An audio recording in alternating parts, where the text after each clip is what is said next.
Welcome to the fall meeting, and this is our agenda for today. Renal followed by translational, followed by cancer control. We will then close, and our executive committee will have a conference call and retreat. These are our leadership of the committee.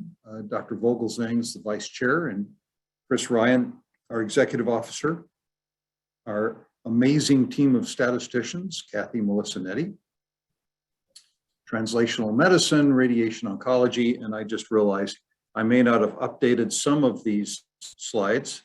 Apologies, Kathy, I think you sent me an email. It's been kind of a crazy week, but most of these are correct. Cancer control, SPORE, early therapeutics, our oncology research professionals, our nurses, data coordinators, and CRA liaisons, pharmaceutical science, our amazing team. We are absolutely blessed to have the best patient advocates on the planet, Rick, Tony, and Peggy. And Taj, as ever, we're very grateful for your stepping in and getting us on the right track. Good luck trying to corral all these folks. Organ site chairs, Drs. Petrolak, Lerner, Quinn, Lynn, Vaishampayan, and Brian Shuck. Just to let you know what you have been doing, you can see that despite COVID, that accrual continues. The SWOG labs, the members, NCORE, and non-SWOG institutions continue to accrue. So congratulations to all of you.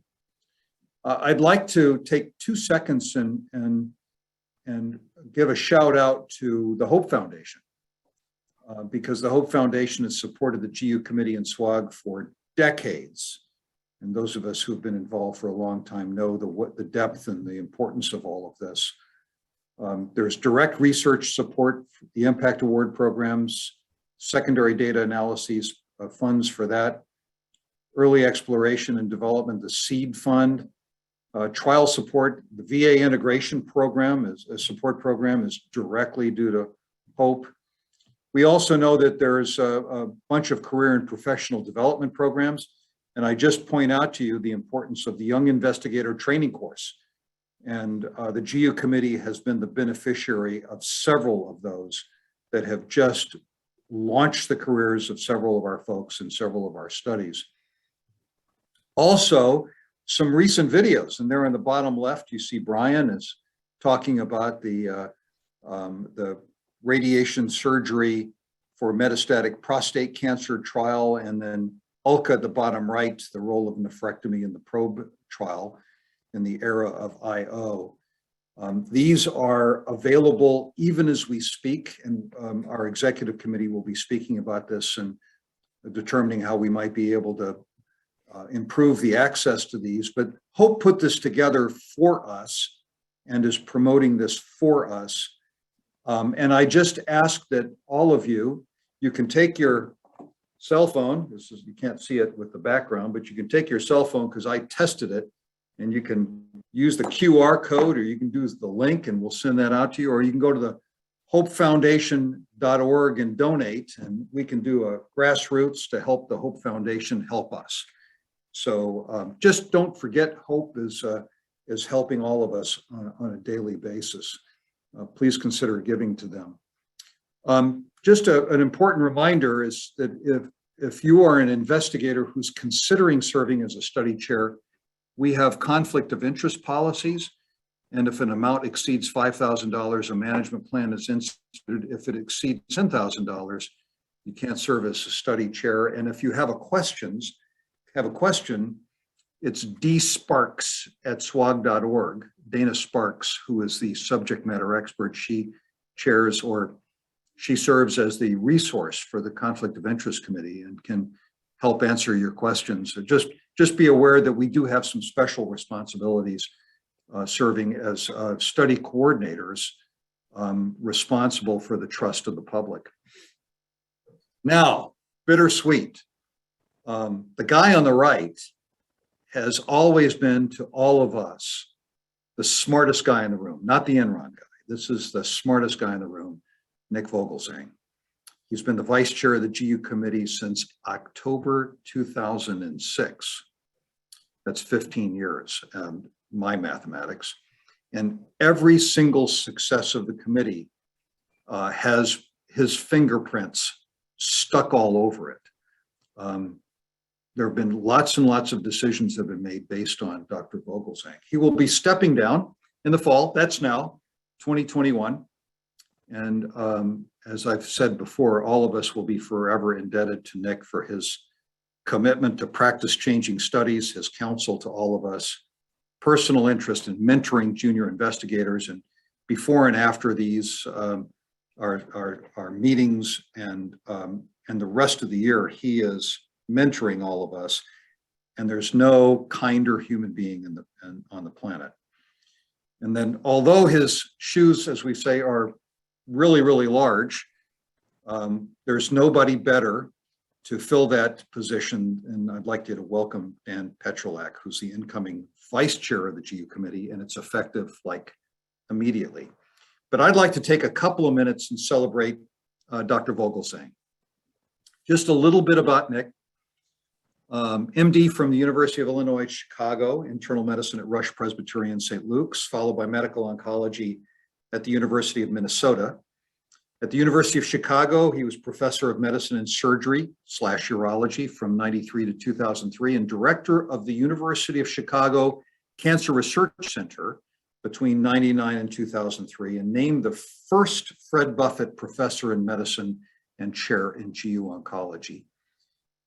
He joined the Comprehensive Cancer Centers of Nevada in 2009, where he is head of GU Oncology at the University of Nevada School of Medicine, and he was director of the Nevada Cancer Institute between 2004 and 2009. You may not have done this, but you really should. Open Scopus and put in Nick Vogelsang. Now, unless there are two Nick Vogelsangs who live in Las Vegas, this is the characteristic of Nick.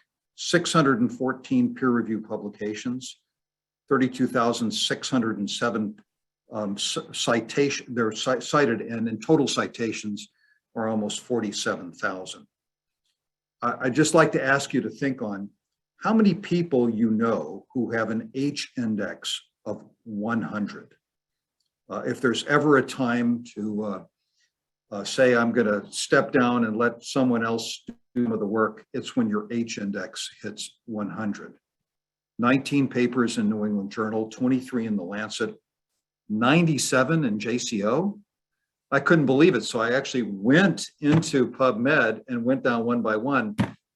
97 in JCO, 1 in Nature, 5 in JAMA, et cetera, et cetera, et cetera. While it's time for him to step down as the vice chair, we want him not to be a stranger. So Nick, our expectation is that that chair will always be there, and we expect you to come and sit in it and dine with us and opine, because we probably can go off track on a regular basis without you. And best of all, Nick, you will always be a great friend and a mentor. Now I'm going to stop my sharing so we can look at Nick, because the GU committee collectively sent Nick a little gift. So Nick, you're on stage. Thank you, Ian. It's been a pleasure. As always, I'm going to open the gift. I did have to spend 5 minutes unwrapping it. It was heavily guarded secret, so I open it now in front of you. It is, I'll hold it up for you. It says, I'll put it up to the camera. It says, as best I can read it, upside down and backward for the camera. It says, Nicholas Vogelsang, Vice Chair, GU Committee, thank you for showing us the way. And it has a very nice box with typical British craftsmanship. And inside it is a lovely compass. It says, makers to the Queen. If you haven't seen it, it's all brass, and the inside is indeed a compass that when I get lost, I will find my way back to SWOG. Yeah, it has a built-in little device that it always goes to the SWOG group chair's office. So it always points in that direction. And indeed, it has a mirror on it. You see that? So when I hold it up, it points to Ian. That's a scary thought. Points to all these people. Yeah. Well, So Nick, it's quite lovely. we'll do some more of this. And find my way back to SWOG. And particularly as I remember back to the days when it was started by Tom Fry and all the luminaries, it was quite a lovely gift. So I thank you, everyone. And I also received some lovely notes from Niraj and Dr. Paul, and I have them all here. I hope someday to write notes of thanks for the thank you notes. But it's lovely. And Seth, I see so many notes, and Amir, your kindness, and Kathy, your kindness, and many thoughts of thanks. I see so many fine people here that I can only say it's been a lovely 15 years, and all of you will be remembered always, and I'll be coming back. And I'm glad Dan could be here to take over the reins, and the leadership will continue. This is an amazing group, and we have many years of future achievements ahead of us. There will be many great science achievements ahead, and we are not done yet, even though we started more. What years did we start? 1952, I think, something like that. But whatever year we started, we have many years ahead of us. So thank you all for letting me spend a few years helping Ian keep you all under control. Yes. Well, we love you, Nick, and we expect to see you back. And when we can do it in person, probably 6 months from now, and we'll do a big shebang. We actually had planned a big shebang, but so much for that. It probably is best because I understand Chicago police would have probably dragged us all off and put us in a paddy wagon or something. I really wanted that big bottle of sake. That's what I was looking for. Gotta go there. Okay. I need to share again, so bear with me just for a second. Too many doggone screens here. Share again. Here's Nick again. So hopefully, okay. So just a few more little items. If I can make this work, bear with me.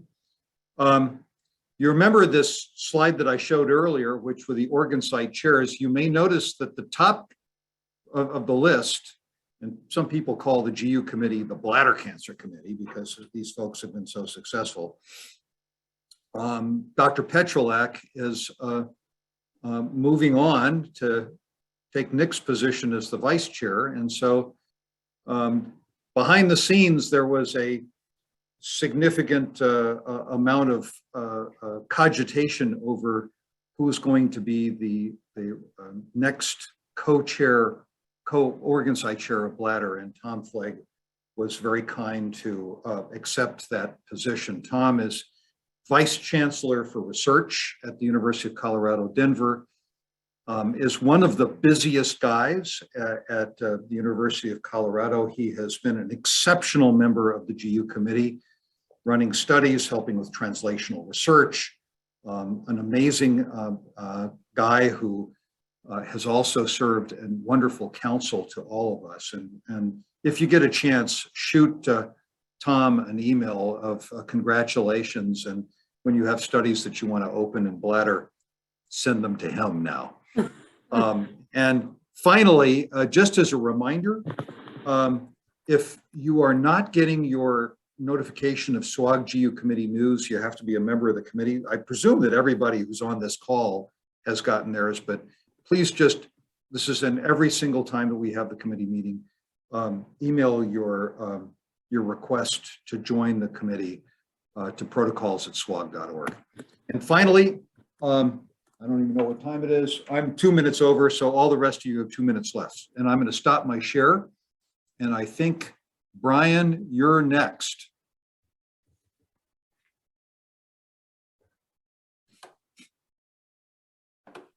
And we will all, I'm sorry, one other thing, housekeeping, let's all mute our computers.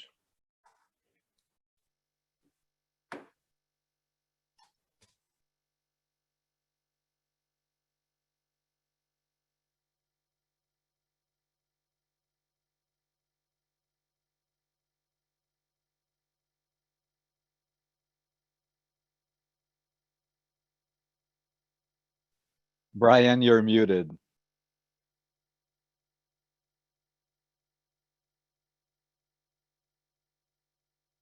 Okay, sorry about that.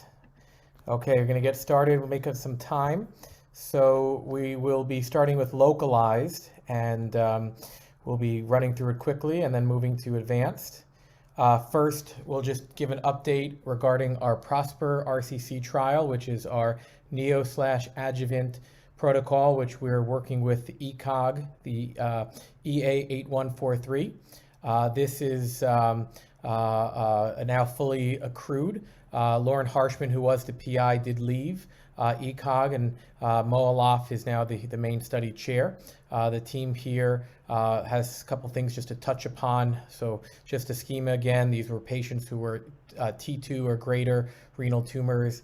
They were randomized to either biopsy to confirm histology, NEVO, and then surgery versus surgery alone, looking at recurrence-free survival.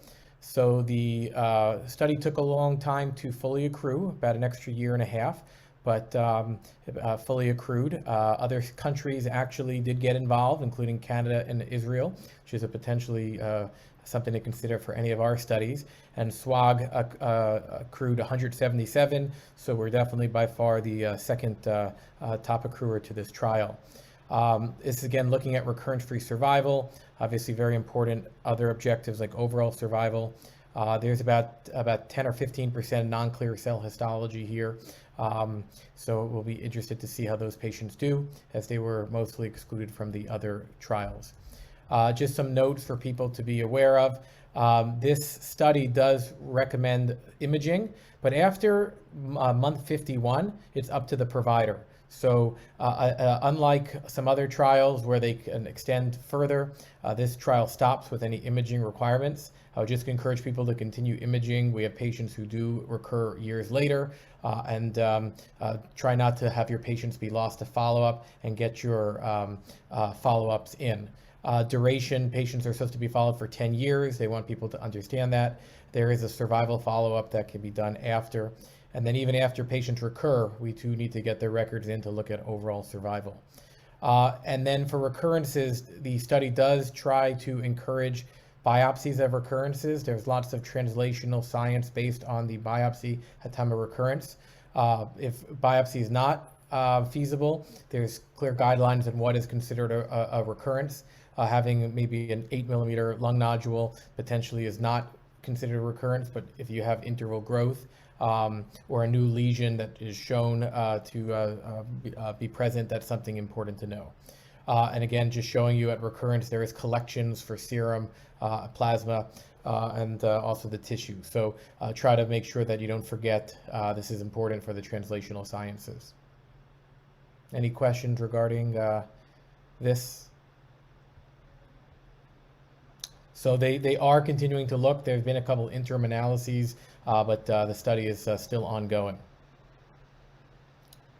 And then moving on to Everest, Chris is a study chair. Just to put up the schema, which this study, again, was looking at recurrence-free survival, looking at patients randomized to everolimus and placebo, looking at follow-up for recurrence or death, 1,398 patients eligible.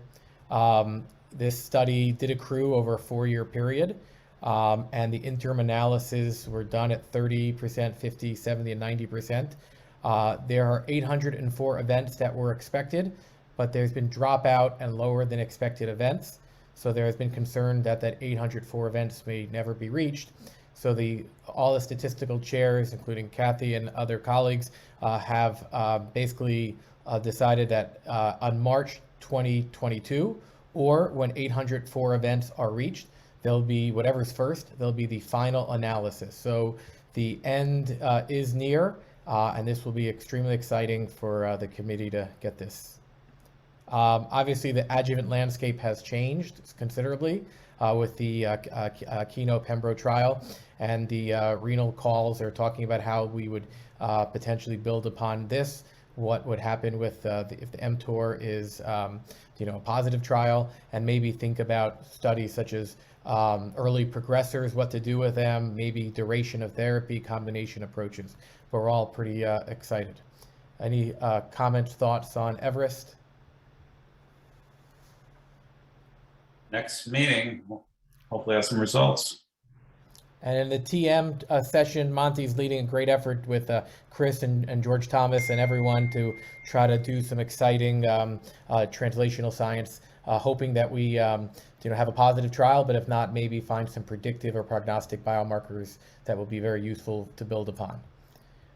Next, we're going to turn it over to Deepak Pruthi at UT San Antonio. We'll be talking about another concept. And I'll drive, Deepak. Great. Thank you, Brian. Thank you, Ian, and all of you for this wonderful opportunity to present this exciting trial in first in a big cooperative group. So this is the proposed trial of a percutaneous biopsy for the small renal mass. Next slide. So as we all know, over the past few decades, the incidence of cancer has risen, and this is largely incidental, yet the death rate remains unchanged or unscathed. Next. And you can see there's a delta there, and most of this is driven from the advanced age group, and you can see the diagnoses in the 70 and 80-year-old group. Next slide.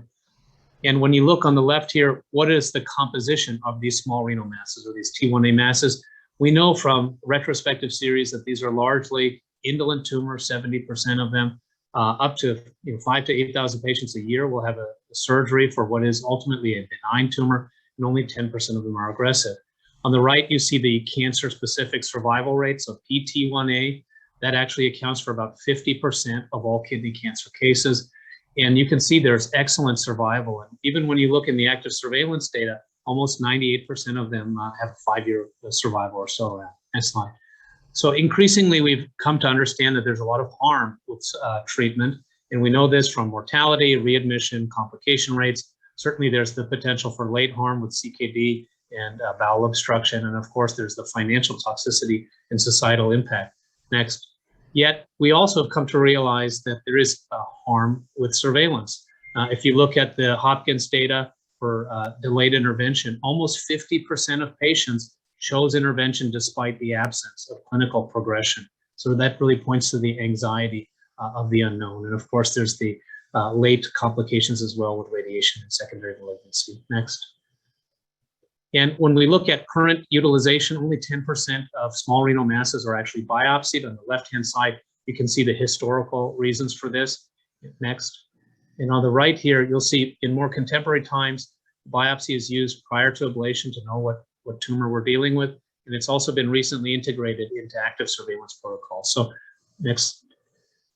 So we know that there are a lot of harms associated with biopsy. Next. And when you pool or you ask urologists, well, why don't you biopsy? Well, up to 70% of them will say it doesn't change our outcome. But how can we really know this? How does a biopsy really inform our decision? We've never really explored this. It's possible, for instance, that there would likely be less intervention if you have a benign tumor, for instance. And if you had a tumor with less oncologic risk, would you perform more ablation or more active surveillance? Or would this really make no difference at all? And so this study really points to the heart of this. There's also other features like what happens when you have a negative biopsy, an indeterminate biopsy, how are they followed? What happens if you have benign histology? What do patients choose to follow for a while? And so all of this really colors our discussion on how do we manage these small tumors, and perhaps we develop a risk-based strategy based on the oncologic risk or stratify surveillance and even use histology to guide our treatment. Next. And so here's the kind of main scientific hypothesis that a diagnostic biopsy will result in improved long-term intervention-free survival for patients with a newly diagnosed small renal mass. So in other words, less people will get treated if you biopsy them. Based on the statistics, 612 subjects would need to be accrued over a 5-year period, so that's about 10 subjects a month. And you can see the inclusion criteria there. The age has actually dropped down to 50. And patients will be randomized to either standard of care without a biopsy or a mandated renal biopsy, and then go on with shared decision-making. Next slide. And the secondary endpoints we have are very typical: metastasis-free survival, benign histology, etc. Next slide. And one other interesting result from this would be that we could really clarify what is the definition of a failed biopsy, indeterminate or inaccurate biopsy. From a technical standard, we can look at what are the optimal number of cores, the gauge of needles. And when we counsel patients on the role for biopsy, we can actually have better insight into the predictors of success or the chance for failure. So if you have a smaller tumor that's central, what is the likelihood that you're actually going to get a positive diagnostic result? And we would also be able to potentially standardize the immunohistochemistry approach. Next slide. And so here's the study schema. A patient is referred for an enhancing renal mass. They meet their physician, who introduces the diagnosis and the uncertainties in the management. We would present them a standardized video about biopsy and imaging. At that point, they can decide whether they would like to be enrolled in the study. And if so, then they are moved on to get a high quality MRI, and I'll talk about that later very briefly. And then they're randomized to biopsy or no biopsy. Next slide. Then once they're biopsied or not biopsied, management is offered, and this is up to the patient and the physician and their shared decision making. And so they can choose, so we don't mandate therapy. Some patients will choose treatment, and that's actually our endpoint. That's the top line there. And that's the standard of care. There'll be no, they'll have standard surveillance. Some patients may choose active surveillance. They may drop off ultimately to treatment, but we've mandated surveillance for those people every 6 months for the first 3 years and annually up to year 5 or until intervention. Next slide. And so what are the advantages to patients? Well, all patients will receive standardized, high quality, multiphasic MRI imaging. All patients will receive unbiased videos by treatment experts to help guide their decision-making. And we would try to push for mandated standard immunohistochemistry at all sites so that, one, to improve diagnostic accuracy, but also to provide histologic information. Next slide. And I think yesterday at the plenary session where they're talking about translational medicine, we really did appreciate the power of integrating tissue and biotissue repositories for potential biomarkers in the future. And we hope to do that here. We have the radiomic piece where we're looking at multiparametric MRI, looking at the clear cell likelihood score to see how that predicts the likelihood of on having a clear cell tumor. Next. And then we have the genomic and transcriptomic pieces. So we have the potential in the future to correlate the pathologic features on biopsy with the transcriptomic features. We could compare the biopsy with the actual nephrectomy specimen and look at the different transcriptomic profile. We could even use genomics and transcriptomics for the growth rates and use established transcriptomic signatures or even develop novel ones. Next slide. Of course, other important variables are the economic considerations. So what is the cost of adding an additional test to this study if many patients do choose treatment?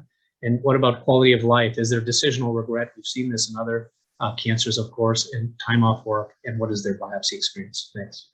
So a question we kind of proposed to the group, and we can talk about it now and or later, but at your center, especially at centers where there's clinical equipoise, what are the potential barriers do you see for getting patients on a study like this?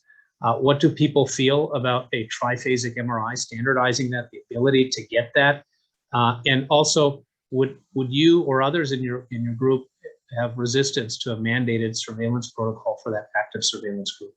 Thank you.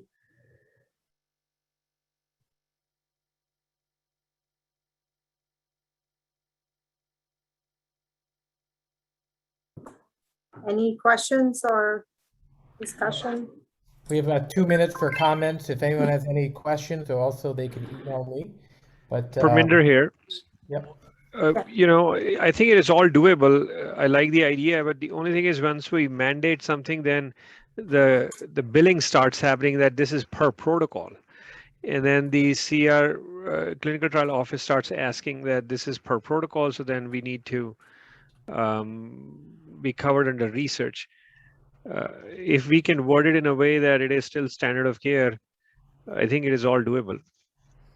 Great comment. I will tell you that the Society of Abdominal Radiology considers a multi-phased imaging modality the standard of care. And probably 90% of urologists operate with and without contrast.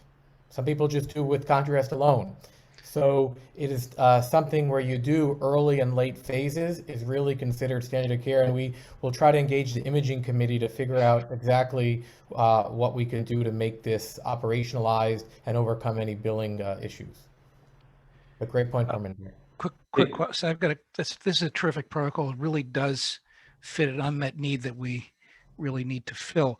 The question I have is, in your screening section where you're looking for these small masses, do you anticipate a decline because of COVID, because people are obtaining less imaging? And how would you then incorporate that in your overall accrual plan for the study? So there's never been a trial like this in any cooperative group. Since there's about 35,000 patients like this a year, and we only need 600, I mean, we tried to estimate what we would have in terms of just asking people. And I think we were pretty, considering I see probably 5 of these patients a month in my own clinic, to say 10 nationally to accrue in a multi-site, I think we would have to understand there'd be less accrual for COVID potentially, but there's just such an overwhelming number of these patients. Getting 10 a month, I think, is hopefully reasonable. Brian, here's an age-old question. Is this going to be DCP or DCTD? So fortunately, there's been enough fighting on the NCI back end that they will support this trial. And but which which part of NCI? That's so critical. Yeah. So this will go through the GU steering committee and go through CTED. So DCTD then. Yeah. Good So luck. when will we see it? So I know there's a backlog on the team. So once we get through to our point in line, and when Kathy gives us the green light, we will put everything together.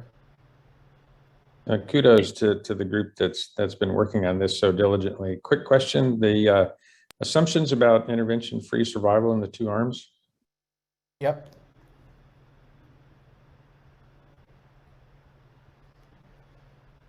So we are expecting at least about a 20% reduction. And actually, I think we even calculated 12.5%. Yeah. We were very conservative on this. And that was only based on the number of benign tumors we would anticipate, thinking that most patients, when they were told it's likely benign. But the alternative is there's some patients who may hear the word cancer and they may elect for treatment.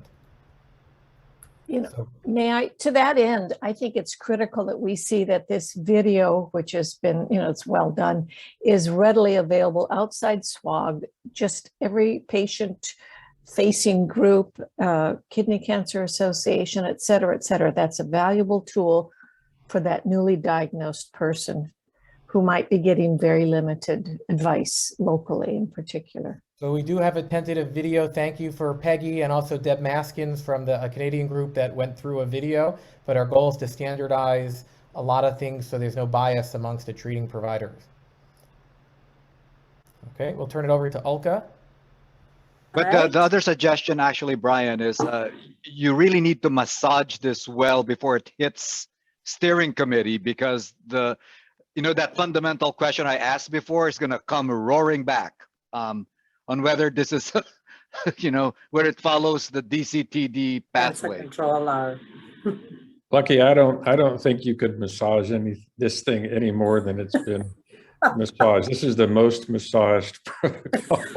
It must be fully relaxed by now. Okay. I'll hand it over to Ulka and Hyung. All right. On that note, so I think we'll start with our currently open phase 3 trial, SWOG 1931 or probe trial. Hyung, are you able to be a presenter, or should I?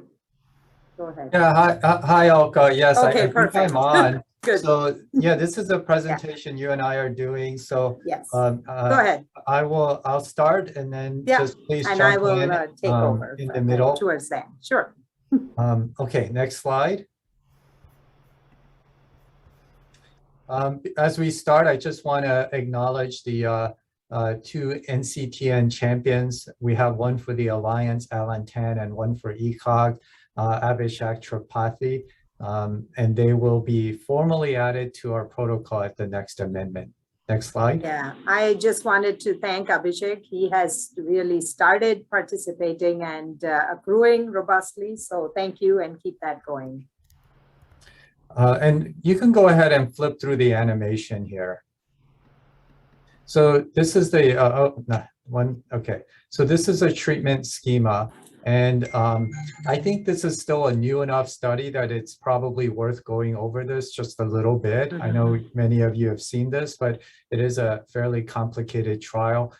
You can be treatment naive, or you may have started treatment. You can still participate, but if you are treatment naive, you will register to step 1. And then within 7 days of registration, you're expected to start systemic therapy. The systemic therapy is a combination therapy. One of the drugs has to be an immuno-oncology drug.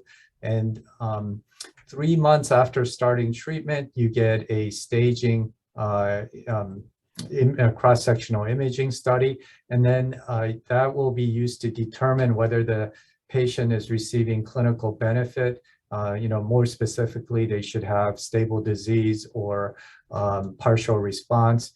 Patients with complete response or progressing disease do not go on.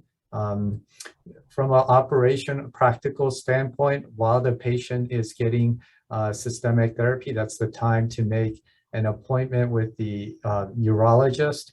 The urologist can see the patient right after the imaging is done, so they have that information, and then they can decide if the patient is a surgical candidate. If the patient is randomized to nephrectomy, then you have a month and a half to get the nephrectomy done. The randomization is to nephrectomy or continued systemic therapy. Even if you're in the nephrectomy arm, you can continue the systemic therapy right up until surgery. So this way, there isn't we minimize the amount of time the nephrectomy arm is off treatment. Oka, anything to add there? Well, I think I'll talk a little bit about the workflow because a couple of investigators actually called me about the workflow. So I have added a few slides to go through the step 1, step 2, and after this. So keep going for now. Okay, so just to remind everyone, the 3 drug combinations that are currently part of the study are listed up top. And then these are the 2 more recent New England Journal of Medicine papers that led to FDA approval for 2 additional combinations. Those 2 are not in the protocol yet, but we expect them to be added with the next amendment. Next slide. Okay, so Oka, I'll turn it over to you. Yeah, so, there is a little bit of timeline issue, and, I was discussing with Deepak, for instance, that a workflow issue that does need to be worked out for this trial. So obviously, if you enroll the patient up front before they go on, they just need a biopsy proving that they have cancer and histology. So non-clear cell is also eligible except for collecting duct. So papillary, etc., can go on.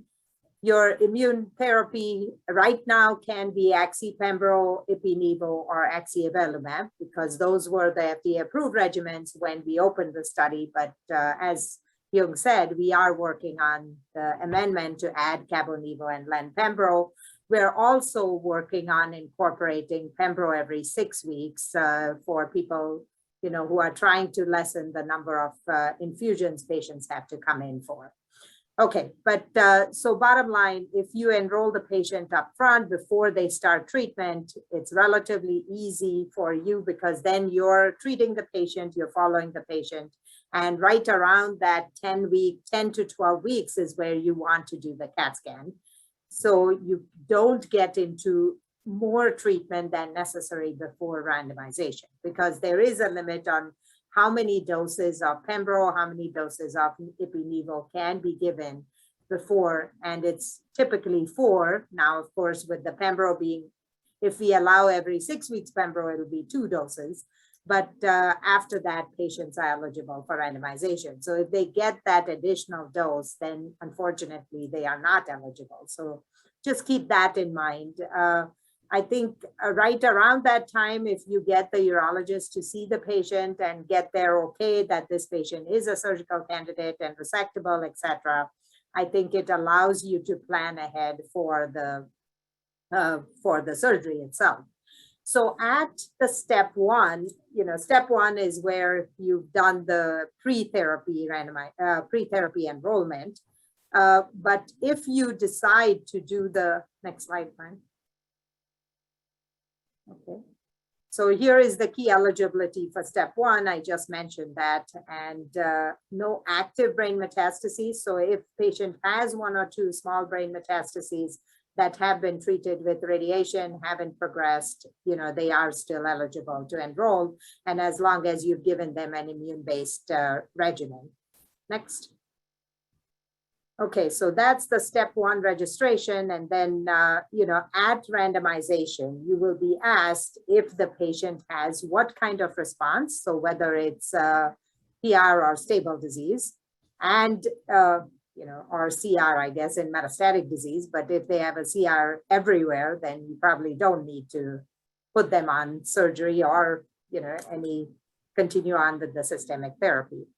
But the other thing you will be asked is the performance status, of course, of the patient. So upfront as well as at the step 2 randomization. Now, if somebody has already started on their therapy and you're looking at a late induction start where you're doing both step 1 and step 2 together, again, you still need to keep track of doing the scan between that 10 to 14 weeks window and registering them before those 14 weeks are up. So that's just something to keep in mind from their start date. Even if they have toxicities and have to stop or drop some doses along the way, that is acceptable. Even then to continue on and randomize the patient. Next. Okay, so these are the regimens allowed currently. And as we said, we are adding the others. Next. And this is for patients who previously started treatment with additional eligibility criteria. You can do CAT scan MRI. Now, for the CAT scan before they start therapy, there is quite a long window, about, I believe, 60 days or so before they start on the therapy, because that sometimes if you're doing late, just step 2 and step 1 together later, after they've started, you sort of have no control over when that scan was done. So we've allowed a relatively broad window for that. Next. And here is the key eligibility for step 2. As I said, no known active or progressing brain metastases, but if they have them before and have been treated, they are fine. And then patients should be a surgical candidate for the study urologist within 42 days. Next. So this is the step 2 randomization, and you'll get a response about nephrectomy or continue on with systemic therapy. For the package insert for axitinib, you can continue it up until the day before surgery, although, obviously use your clinical judgment in terms of how soon you want to stop either of the treatments in anticipation of surgery. We've had a couple of patients who've gone through nephrectomy, and clearly there is reported data now, even with nivolumab Prosper basically had half the patients who got nivolumab before surgery, and there have not been added complications. There is data on pre-therapy, pre-neoadjuvant treatment with other ipi/nivo, etc., also with not a whole lot of added complications that have been seen. Next. So the type of nephrectomy can be radical or partial. It's really urologist discretion, and whether to do lymph node dissection or not is also up to the urologist. We do encourage that systemic therapy be continued after randomization while waiting for surgery. So if the patient has a long wait and their Nivo or Pembro is due, then you can definitely keep going. But just make sure you randomize before you do that, just to avoid that extra dose going in before that. And then we talked about urology consult. Next, there are other correlatives, multiple ones, but I really wanted to focus a few minutes on questions on this and what can we do to help you with accrual. Next slide. Statistics, this is what we are looking for. So total numbers, 364, assuming about 30% will not get randomized, 20 to 30%. So 302 eligible patients is what we want. Our planned accrual is about 4 patients per month. So right now we just ramped up. I think most sites are just coming on board like 5 to 6 months later. Unfortunately, we opened in November end, so it sort of hit the holiday mark. But so even our site was not active until about May of this year. So we are looking at 6 months accrual and we are nowhere close. So we need to definitely ramp up accrual on this study. Next. And Pedro still holds the title of doing the first patient accrual. So kudos to him. And he has continued on in that vein with 4 patients accrued so far. So thank you to the whole institution, Tulane, for that. And then these are the other people I would really thank. They are coming on board and really trying to get these patients on. So look for these patients with synchronous metastatic disease. This is an important study.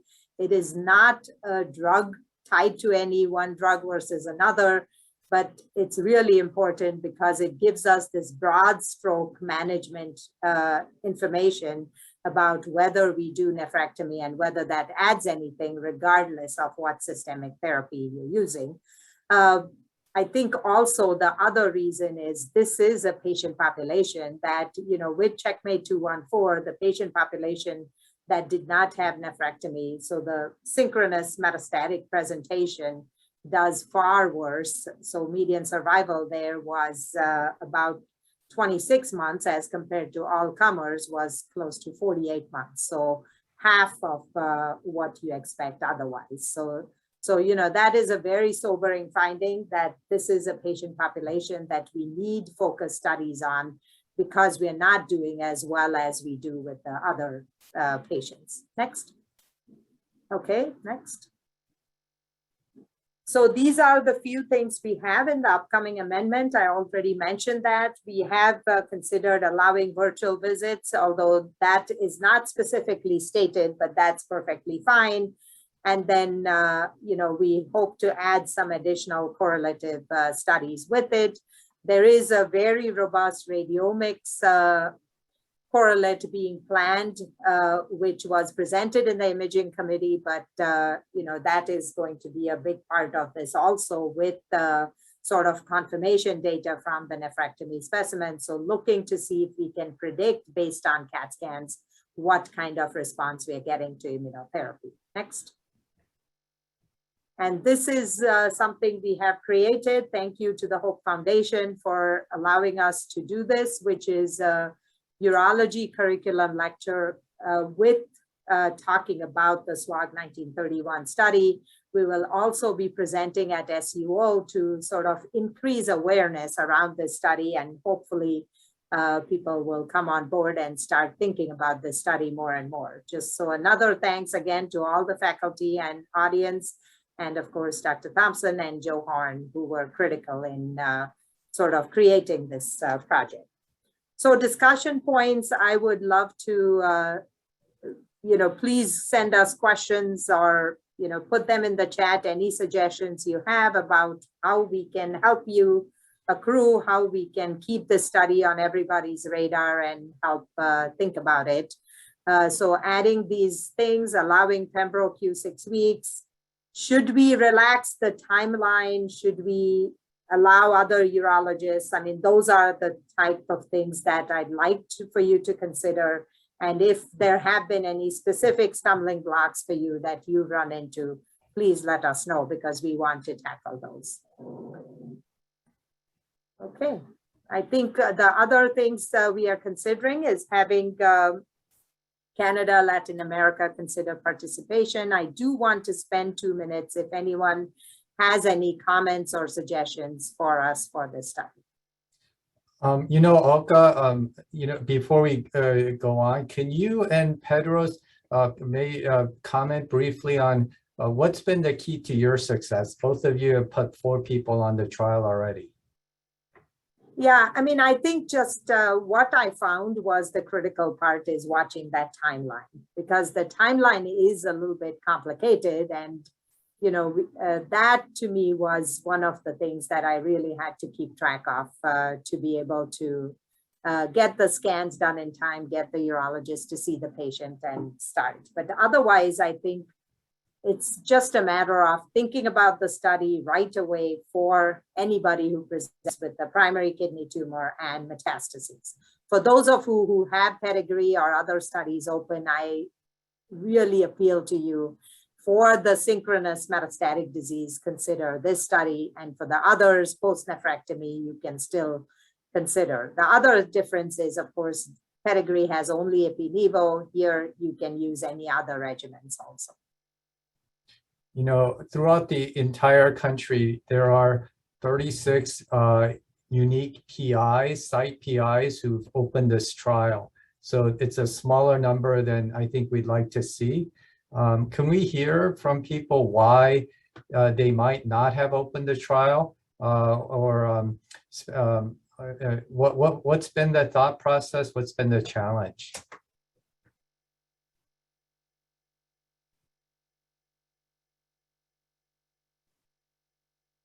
Okay, Probably the so ones who this aren't is on the a, call. go ahead. I said they're probably the ones who aren't on the call. All of us have hope.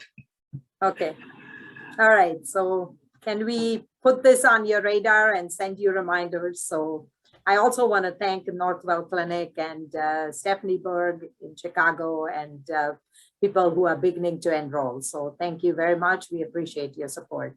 Let me ask a question, if I could quickly. Yeah. Are there any real statistics that show that this last 18 months has dropped back the sheer number of patients diagnosed? And if so, they're a year further along. Are there any real statistics on that? You mean in terms of because of COVID diagnosis? Yeah, just getting patients who are, likely not to be yet, truly aware that they might be carrying a kidney cancer. I just assume we used to supposedly get 76,000 patients newly diagnosed. I can't believe it would be the same with a year with you can't come here kind of news from every hospital. Yeah, I mean, the surgery has been a limitation. I don't know the statistics if there are reports specifically for this disease, but in general, delay in diagnosis and holding up surgical management has been a big issue through COVID. So I think there are a couple of points here. Yeah. Yeah, Olga, can I just add to what you said? Yeah. Please open the trial if you haven't. And if you have it open, please think about it. And then please resist the temptation to open competing trials. We know that they're out there and some of them are very attractive, but so is our study. I think this is an important question that, SWOG has been the only one to take up the challenge to answer this in the past. So I think we just should rise up and do it.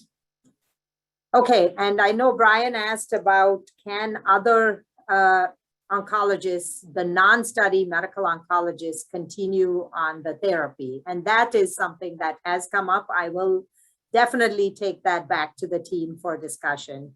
Oh, good. Stephanie is in the audience. So thank you, Stephanie. Then no limitations on pre-randomization RT or surgical procedures. So RT, as long as it's not to the kidney mass, I guess is fine for bone mets, etc. That's not a problem with eligibility or for brain mets, etc. And then Okay, cool. I appreciate the support, Stephanie. So I think in general, just think of the study and we will keep on boosting it. And, please contact Hyung or I if there are any questions or challenges you're having. We'll try and help as much as we can. Okay, so I think we'd like to move on to PAPMED 2. Ben, are you ready to present? And I'm so sorry, I may go a little bit over into, can I have 5-10 minutes from? That's okay, PM? thank you.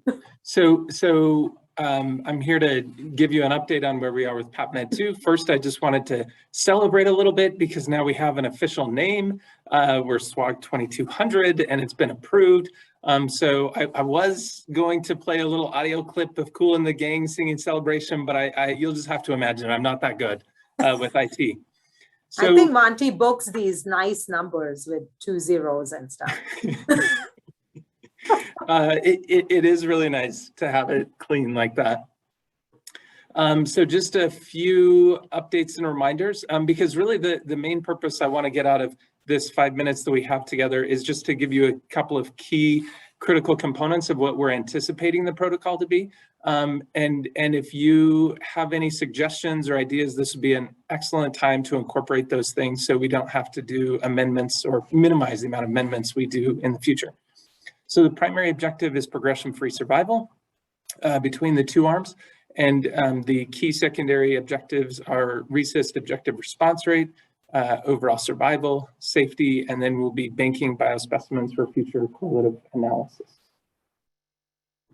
Here's the study schema. Patients will need to have measurable disease.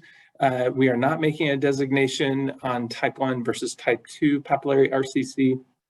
They cannot have had prior therapy for metastatic disease. They need to have a good performance status and they'll get randomized to cabo 60 milligrams versus the combination. So the stratification factors include IMDC risk, favorable versus otherwise, and sarcomatoid expression present versus absent. Next slide. The key inclusion criteria include diagnosis of papillary RCC, no prior lines for metastatic disease, but they are allowed to have adjuvant treatment for localized disease. Exclusion, they cannot have had prior cabo, and they cannot have had prior immune therapy at this time.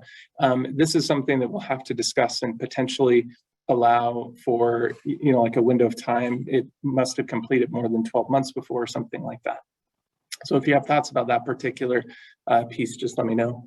And obviously no autoimmune disease, etc. Next slide. So here's the statistical assumptions.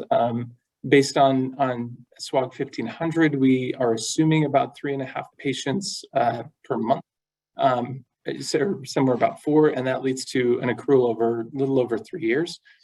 We estimate that we will need to enroll 191 subjects to account for some loss, and there is a planned futility analysis, but there is no planned interim testing for superiority. Right. So, thank you. So once the study opens, I'm just going to appeal to everyone. We need all hands on deck for a papillary study. It's not a very common disease, but we have definitely established, Monty's SWOG 1500 established the standard for this, and now we're building on it. So stay tuned. Okay, next. So I'm just going to show you the Pedigree study, which, as I said, is a study from Alliance that's looking at metastatic kidney cancer, and just keep going. Next slide. We have about 69 patients accrued from SWOG, so we have contributed well to this study. And as I said, if you have a patient with kidney primary and Mets, please do prioritize probe as our SWOG trial over Pedigree. And then for the ones who've had previous nephrectomy, and if you want to use Ipi-Nivo, sure, you can go ahead and enroll on Pedigree. Next. Okay, next. So far 495 patients are registered and 215 were randomized. Next. And then COVID vaccines are allowed as they are on all other studies without specifically mentioning that, but I just wanted to make sure everyone knew that. And keep adjuvant IO is another thing that may become an important part of the discussion. For Pedigree, they allow it as long as there's 12 months in between. For probe, we really haven't said one way or the other, but I think regardless, it will be allowed as long as there is that much time, but we will try and get that into the next amendment. Next. And this is the Pedigree study email. Next. Keep going. And then I don't think we are going to discuss STORM trial in the interest of time. This is a second line study with systemic therapy plus or minus SBRT that we are looking to develop along with NRG. It was one of the studies that had come up as the runner-up when we presented for the RFA, but you know, it's right now it's on hold until we are able to sort of have the time to continue developing it through SWOG and NRG together jointly. Mamta, you want to say a few words about this one and Radical?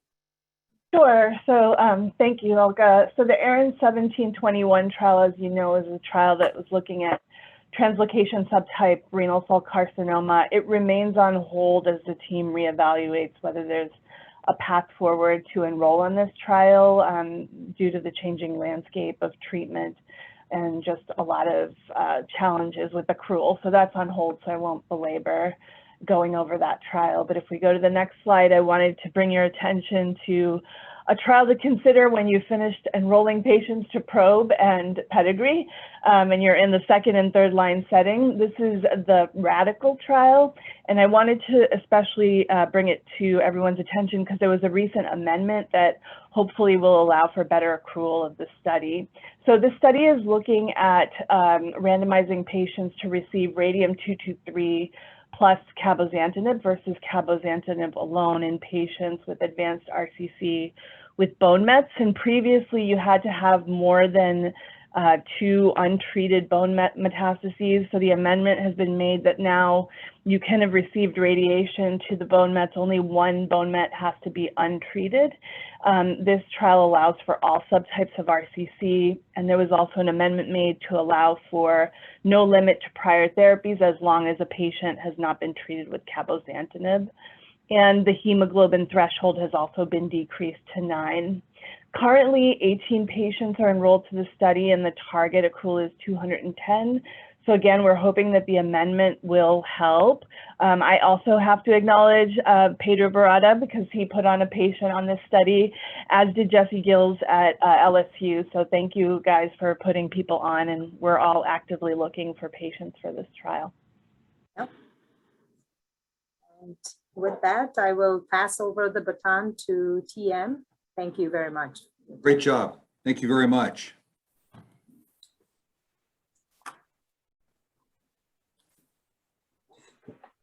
Thanks, Olga. So I'd like to just remind my speakers to be super succinct because we've got a dense presentation to get through here. So this is going to be the run of show today. We're going to start with bladder, then go to prostate, and then Brian's going to lead renal. Brian, just to remind you, I'm going to stop sharing after prostate and I'll allow you to pick it up. So Seth, you're up. Thanks, David. I'll be brief. So obviously nothing to report on the outcomes, but we've been very finally making some progress on the translational stuff. Next slide. This is what we have in the tumor bank. We've had it for quite some time, 375 unique patients, 400 samples, somewhat a little biased towards no prior platinum-based neoadjuvant chemotherapy. Next slide. And Nationwide has been working very diligently on this. They agreed to do the nucleic acid extraction according to protocols that they established quite some time ago in the TCGA. You can see we're just under half of the way through the pathologic QC, and then the workflow goes over to them for nucleic acid extraction. There are 46 additional cases that were extracted a few years ago, and that's the subject of what I'm going to talk about next. And I want to just give a shout out to Aaron, Dr. Lucia, Dr. Ryder, who's a fellow with Scott, who've been doing all the heavy lifting to move this along. Next slide. So we've had a long interest in developing a nanostring-based classifier. You've heard us talk before about the TCGA version of a single patient classifier.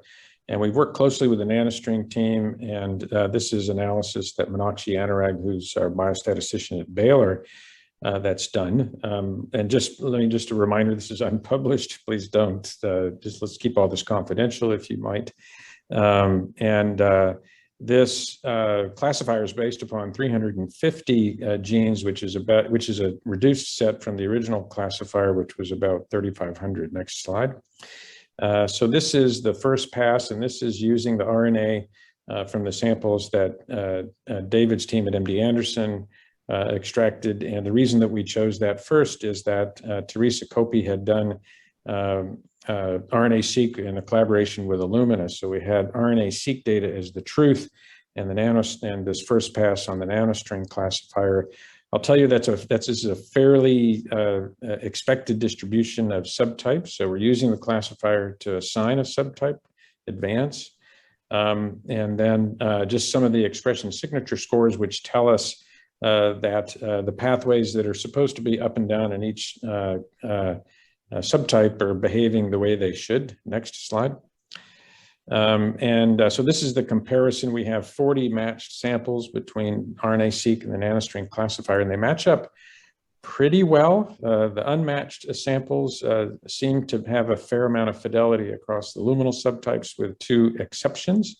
And we're working through making some adjustments in the probe set to try to minimize those discrepancies. Next. Yeah, those are the next steps. So we're going to do a little fiddling with the nanostring assay, probably rerun these original samples and then hold until we get everything from nationwide. And we've also got funding to do RNA-seq and exome sequencing on those. And it'll be really nice to kind of have all of this potentially done by the time we get to reporting the primary endpoint. And I think, as everybody knows, we are able to do this and have some element of control over the specimens prior to reporting the endpoint. So we're optimistic that we'll be able to create this nice resource, and then of course have the DNA RNA for other genomic studies. So that's all I wanted to present on that. Thanks, Thank Seth. you. So just a quick update on the Coxon trial. This is all stuff I really can't talk about right now. There's a lot of exciting work going on. Suffice it to say that we're in the middle of bothering Kathy for data connecting the DDR mutation calls from the first phase of the project, which was led by Betsy Plimack and Karas. And then we also have several projects under development, including a project under Josh, which will generate RNA-seq data from this data set. So just a comment about all of our trials. I think we really need to make sure we're integrating liquid biopsies as tools for measuring MRD in these studies. So in urothelial cancer, what we discovered is that having these measurements might help us interpret our biomarker data from the recently published IMvigor010 trial led by Tom Powles. Essentially, all of the benefit from adjuvant atezolizumab was confined to patients who were ctDNA positive at baseline. And with regard to molecular subtypes, which Seth just introduced you to, the observation was that membership in the basal squamous molecular subtype was associated with a very large increase in clinical benefit. So going forward, we're going to be developing tools to collect these samples, both blood and urine, and I would suggest our renal and prostate colleagues should also be doing the same thing automatically. So Peter Black. I am here. Great, thank you. Thanks. Thank you, David. So just a brief update on 1605. A lot of things in progress, no real results to present. The clinical results we'll go over tomorrow that the trial has finished. The first translational item was PD-L1 immunohistochemistry, and ultimately we haven't received enough tissue sections of adequate quality really to say very much about PD-L1 expression. RNA sequencing is a work in progress. We have the RNA data. It's gone through some quality control measures, and we are linking the data to the patients, and Woon Young, from whom we just heard, will be doing the analysis hopefully soon. Whole exome sequencing is still on hold until we're sure that we have good quality RNA sequencing data, because we would prioritize the tissue for RNA sequencing if we needed to go back and do anything extra. Next slide, please. And then we have collected blood to look at peripheral immune cells at multiple time points. All agreements and everything are in place, and I'm hoping that these specimens are close to shipping to Vancouver to do CyTOF to profile immune cells. And then we just recently started a discussion about doing TCR sequencing from the same samples, which we think will be feasible, and we'll have to get approval for that. And finally, we're working with a commercial partner, Convergent Genomics, to look at cell-free DNA in the urine. And again, the agreements are in place, and that analysis will start soon. Exciting stuff, Peter. Thank you. So is Amir on? I am. I'm here. Great. Hey, how are you? Good, good. So I'm just going to start us off by giving a super quick update on our translational studies in 1802. These are ongoing. Just a quick update, and then I'll have Heather Chang and Michael Schweitzer come on, and they had a couple of quick updates and some questions for discussion around their concepts that they wanted to bring up. So in 1802, as you know, this is the ongoing study in metastatic castrate-sensitive disease, definitive treatment in these patients, Brian and Anna's study. Next slide, please.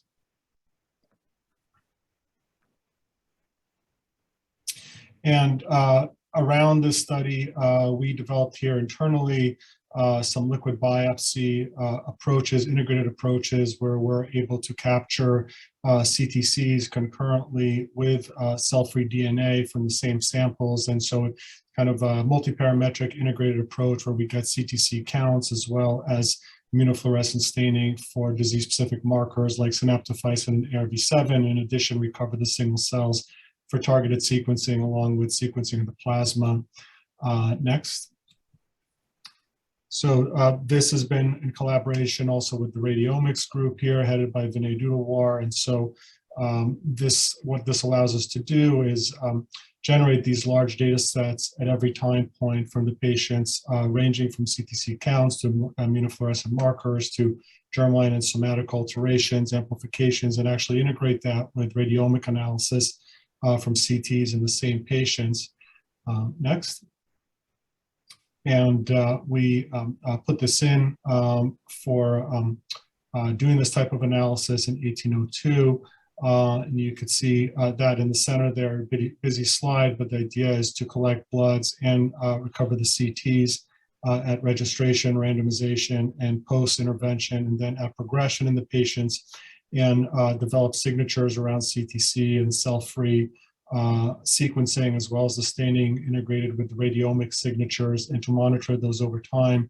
And we put that in, and we're able to get R1 funding for this, which was actually funded as of a few months ago, now in February. We're now in the process of also putting in an amendment led by Vinay Dudawar around the radiomics component. And so far, we've collected from 310 patients, 553 time points, over 1,600 samples. So we're currently now processing these, and thank you, and please keep sending them on to us. So that's our update. Next, we'll call up Heather. Hi, everyone. So I'm going to just give a quick overview. I think most, and I don't know if everyone's familiar with this, I think this is the first time we've talked about it in the TM meeting. But this is the concept that's been moving along and is going to triage on Monday, the 18th. So it's a targeted neoadjuvant treatment for patients with localized prostate cancer and germline DNA repair deficiency. And I've been developing this in collaboration with Dan Lin and Evan Yu and the entire SWOG group. We've gotten a lot of really excellent feedback, and I think it's come a long way. So next slide, please. So really briefly, by way of background, patients with localized high-risk prostate cancer have disease progression approximating 50% after radical prostatectomy. We know that germline carriers of BRCA1 and BRCA2 mutations who have localized prostate cancer treated with curative intent have poorer overall survival and metastasis-free survival compared to non-mutation carrying counterparts. Neoadjuvant treatment is not established as standard of care for unselected localized prostate cancer patients, although newer, more potent androgen receptor targeting agents are and have been studied.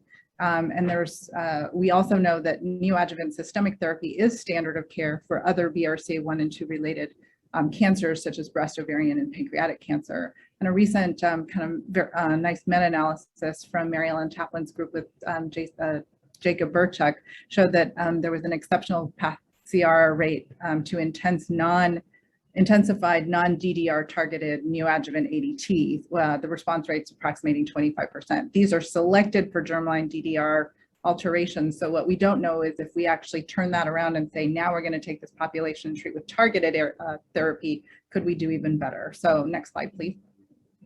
And so the hypothesis of this concept is that 12 weeks of neoadjuvant therapy followed by radical prostatectomy for men with localized, unfavorable, intermediate, or higher risk prostate cancer and who carry germline BRCA1 and 2 mutations will result in a higher pathologic complete response rate if the treatment is molecularly guided with ADT and carboplatin compared to non-specifically with ADT alone. And in so doing, we hope to have opportunities to facilitate deeper translational understanding of biological treatment effects. For example, are tumors from germline DDR mutation carriers more responsive to ADT or not? We don't really have robust data there. Does ADT plus carboplatin result in a synergistic cytotoxicity as we see for other BRCA1 and 2 related cancers? And if residual disease does occur, what can be learned from the molecular signatures of those cancers? Next slide, please. So here's the schema. This is the last slide of the study. So targeted neoadjuvant treatment, going to triage. On the left, I just mentioned unfavorable, intermediate, or higher risk disease as defined by clinical T2B, Gleason grade group 3, and or PSA greater than 10.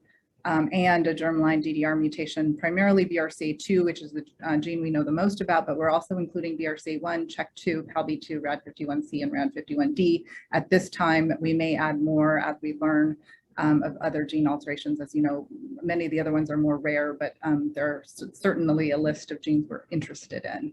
The randomization will be 2-to-1 stratified by NCCN risk, unfavorable, intermediate versus high risk. I also want to sort of take this moment to really thank Kathy Tengen for all her and the stats team for all their help in really coming up with this design. So 12 weeks of ADT, 33 patients, 12 weeks with ADT plus carboplatin AUC5, every 3 weeks for 4 doses, and then radical prostatectomy with bilateral pelvic lymph node dissection. So the primary endpoint is pathologic complete response. The null hypothesis that we used is from Marty Gleave's study reported in 2001 of 5%, and we hope for a 20% null alternate hypothesis or absolute improvement of 15%. 80% power with one-sided alpha. And then secondary endpoints will include biochemical progression-free survival, 3-year biochemical progression-free survival, and then PTNN stage. And then the translational correlates, which we're sort of going to focus on, and I'd love your input on and ideas. I think as a first, so at the bottom of the schema, you can see that there's prior to treatment, blood draw, collect biopsy, the diagnostic biopsies, and then imaging information. We may over time see, you know, now more PSMA or other types of staging scans. I will say if they don't have METs on conventional imaging, they'll still be allowed on study. Blood draw at prior to prostatectomy, blood draw after prostatectomy, collecting RP tissue, imaging, and, you know, if following what Dave McConkey just said, we should get ctDNA at the blood draw with CTCs. Now that's something that we could debate, and maybe if you go to the next slide, there's some bullets down here. So here are some of my thoughts as a starting point, and then I'd love your input. Number one is to collect germline DNA to sort of verify. So the study allows people to have known germline mutations. They don't necessarily have to be tested as part of the study. But we would like to collect it to unify all of the available germline data. We may be able to look at genetic modifiers. Now there's a lot of interest in PRS scores, things like that. I think pre-treatment CTCs and cfDNA is certainly something we can think about. I will say I'm not quite sure what we're going to find because like for Evan's SWOG 0925, not everyone had CTCs. We do, of course, have better technology now, like Amir was talking about. So maybe that would be something certainly worth collecting and looking at in cell-free DNA as well. I'm interested in looking at the diagnostic biopsies for evidence of now, there are more sophisticated HRD signatures that we can look at to see if those are more predictive of response and other features that may predict response. Imaging, if there's imaging folks out there that want to ask imaging questions, I think that might be interesting. And looking at the prostatectomy tissue for residual disease and what we might be able to learn, are there pre-existing, resistance or reversion mutations, for example. And I'm certainly open for other ideas. So I think part of it is planning ahead because this has taken a while to get to where it is, and that's great. We're making a lot of progress and momentum, but now we're sort of poised to kind of really think about what we might learn from the correlatives. So I'll stop there, and I'm happy to take any questions, comments before handing it over to my colleague, Dr. Schweitzer. Thanks, everyone. Sounds great. I would strongly encourage you guys to collect urine. Maybe you can drive up to Vancouver and talk to Peter how he's doing. Yeah, okay. Yeah, and part of that, and again, this could be discussed more offline, but I know when I spoke with Heather last week, were the questions about the logistics of how many of these samples can be collected and analyzed locally versus which of these are required to sort of transit through our central collection pathways. And I think these are all things that we all should think about, especially as we begin to move, as you noted, David, towards really universal collection across all our patients participating on the trials. Exactly. We talked about collecting stool samples. There's an interesting paper looking at the fecal microbiome and how that influenced transition to castrate-resistant disease and resistance to AR-targeted therapies. I haven't yet, but that's a good thought, Mike. I can send you the paper if you remind me if you haven't seen it already. Yeah, no, thanks. Look at that. All right, is it my turn? It is. Okay, thanks. Thanks for the opportunity to talk. This is a concept that is still sort of very early in development, but it's essentially a follow-up to the Transformer study, which was a randomized phase 2 trial looking at bipolar androgen therapy versus enzalutamide. This is bipolar androgen therapy. You can go to the next slide. Bipolar androgen therapy is basically this cyclic high-dose testosterone that's been developed for prostate cancer, and in certain settings has been shown to exert a clinical effect. About a third of guys appear that they benefit to it when are treated during the castrate-resistant phase. One of the mechanisms that likely underlies these effects is the induction of double-strand DNA damage. Another interesting aspect of bipolar androgen therapy is that it likely suppresses a number of key resistance mechanisms that allows patients to hopefully respond better to things like enzalutamide even after progressing on drugs like abiraterone. And in the Transformer study, they showed that patients who had progressed on abiraterone and then got BAT prior to going on to enzalutamide had really good response rates to the enzalutamide, long progression-free survival, and really high response rates overall. And so this is kind of a follow-up study to that. And within the context of this trial that we've been designing, I was interested in developing a biomarker strategy that allows us to not only understand sort of how BAT influences or suppresses some of these resistance mechanisms, but also allow us to develop hopefully some additional biomarkers that can select patients that are more likely to benefit from this form of treatment. Okay, you can go to the next slide. This is just a slide that goes over some preclinical work that we did out of Pete Nelson's lab, looking at the effects of high androgen concentrations on prostate cancer cell lines and their ability to induce DNA damage. Essentially what they've shown in these experiments, as well as in other groups, is that prostate cancer cells that have overexpression of androgen receptor tend to be most susceptible to the DNA damaging effects of androgens. You can see the photomicrograph on the left there is basically staining for double-strand DNA breaks using gamma H2X. And in the LNCAP line on the right there, that's been engineered to overexpress AR. You see increased double-strand DNA breaks compared to the parental line. And that's just quantified in the bar graph on the top right.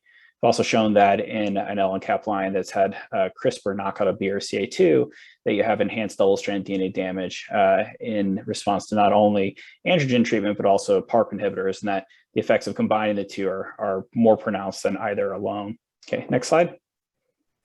Clinically, we've seen in patients receiving BAT therapy that those that have mutations in homologous recombination repair genes look like they have better response rates than those that don't have those mutations. And so the waterfall plot on the left is basically patients who've got HR mutations compared to the one on the right are those without mutations in HR genes. And you can see the response rates, the PSA 50 rate is about 50% in those that have a mutation versus less than 20% in those without. Okay, next slide. Again, one of the other sort of key aspects of BAT is that in addition to having some clinical effects by itself, it's also able to suppress a number of important resistance pathways. The figure on the left is just from a case report where they treated a patient with high-dose testosterone. That's the PSA over time. And that peak there, they did Garden 360 and saw that this patient had both AR and MYC amplifications, had a nice response to testosterone, eventually progressed. And when they repeated Garden 360 later, there was no evidence of AR or MYC amplification. And this patient subsequently went on to respond well to abiraterone. Some preclinical work out of Eva Corey and Ming Lam's lab at University of Washington looked at treating some PDX models with supraphysiologic dose of testosterone. And they showed that essentially high-dose testosterone was able to suppress a number of key resistance programs, including AR splice variants, MYC-E2F signaling, and also androgen receptor full-length signaling. And so this is sort of backing up the idea that there's some biology behind sort of the concept. Okay, you can go to the next slide. So basically, we wanted to develop a plan that's going to allow us, one, to evaluate sort of dynamic changes in these resistance programs over time, and also to hopefully develop additional biomarkers that can predict for response to BAT. And so I think some of the key things we would want to look at are the genomics, and I think collecting serial ctDNA samples for sequencing would be important. This would allow us to confirm that HR mutations are predictive for response. And then you could also evaluate the effect on copy changes in key genes like androgen receptor or MYC over time and see if that correlates with response too. I'd also like to collect circulating tumor cells. I talked to Amir about doing rare site, which would allow us to not only get CTC counts over time, which may be a better sort of blood-based marker for response, since PSA can be kind of unreliable, as you can imagine when you're treating with testosterone, but also to allow us to look at androgen receptor and ARV7 expression and localization within the CTCs, and then hopefully additional exploratory work around transcriptional profiling on these slides, and even mechanistic studies, perhaps looking at whether or not we can detect evidence of double-strand DNA damage acutely after starting treatment. And then I do think it'd be helpful if there was at least a sub group of sites that were able to do metastatic biopsy, so we could do more detailed genomic and transcriptional profiling, more immunohistochemistry studies, and also correlate what we find in tissue with whatever we find in the blood-based samples. So I'd welcome any feedback if we got time for it, but it's sort of the stuff we've been thinking about. Again, the concept's still pretty early on, but you know, I'd love to get some thoughts from the group if you have any. I'd invite people to put it in the chat. I think we've got to move on to Brian to take over for Renal.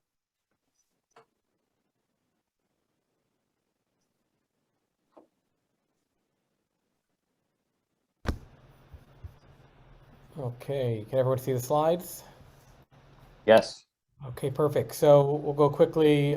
Pedro and Shuchi are also going to give an update on some of our plans. So we have this wonderful rich trial, and Monty has been kind of hurting us to kind of move things forward. And Chris and George have been working with Ulka. But we have this trial with 1,398 eligible patients. Here's the schema, looking at recurrence-free survival. The exciting thing is that there are 88% of patients with submitted tissue, and 83% are clear cell, and we have lots of blocks and unstained slides. We have 1,344 plasma cases, and a lot we can learn. So basically, our approach has been to really focus initially on transcriptomic signatures. The pattern of gene expression obviously differs between within the subtype. There's multiple different flavors of clear cell kidney cancer. I'll just direct you to this great paper from the Emotion 151 trial in Cell, looking at different types of profiles, which may be prognostic and maybe also predictive of response to maybe immunotherapy or VEGF-directed therapy. It's not about the DNA. There's lots of subclonal mutations, and even within a particular mutation, like PBRM1, there could be 6 or 7 different types of transcriptomic signatures. So we've been focusing more on the mRNA. mRNA also could be prognostic. These are 3 different signatures looking at the patients who had nephrectomy. There's clear cell A and B. This cell cycle progression score from Myriad, which is a prostate signature, or the 16 gene recurrence signature for Brian Reedy and Bernard Escudier, and these can be prognostic. So we have a rich sample size. Our goal is to do RNA-seq on the clear cells. We are currently really working with Veracyte to hopefully allow us to rapidly disseminate this to the clinic as quickly as possible. We do want to do our primary aim of a said study would be first doing a prognostic validation of one of these signatures.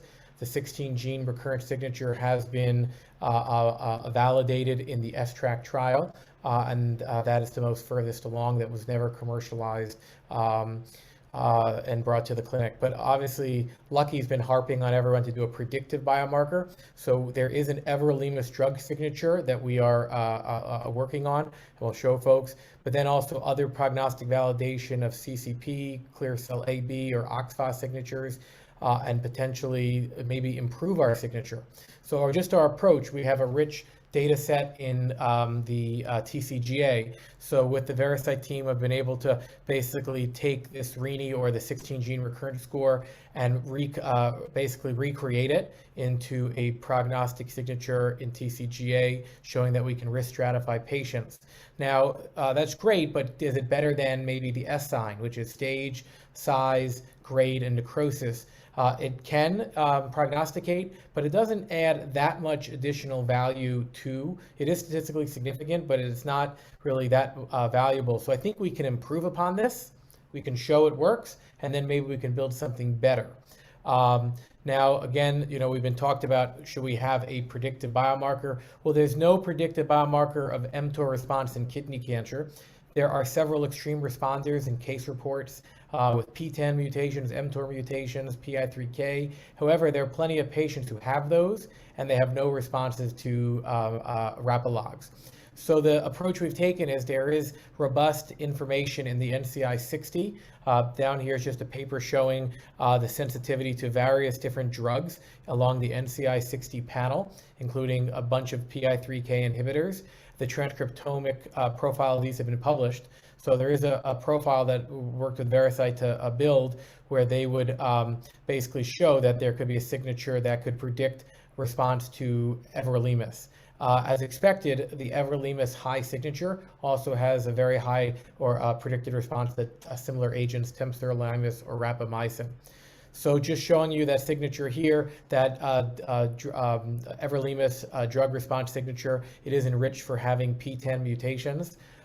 There are, it's not statistically significant because there's such few PI3K, but there's definitely enrichment in the samples that have PI3K mutations. mTOR is a little bit mixed, but this everolimus predicted cohort is about 24% of our cohort. So how would we calculate, how do we power this? Well, there's about 1,166 clear cell samples, 1,038 with tissue, maybe a 15% failure rate.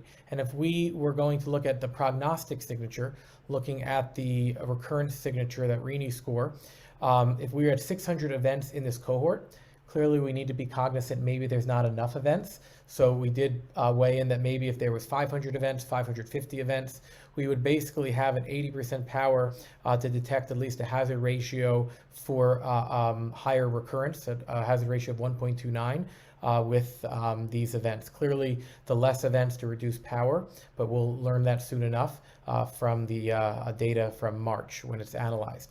For predictive signature, again, similar approach.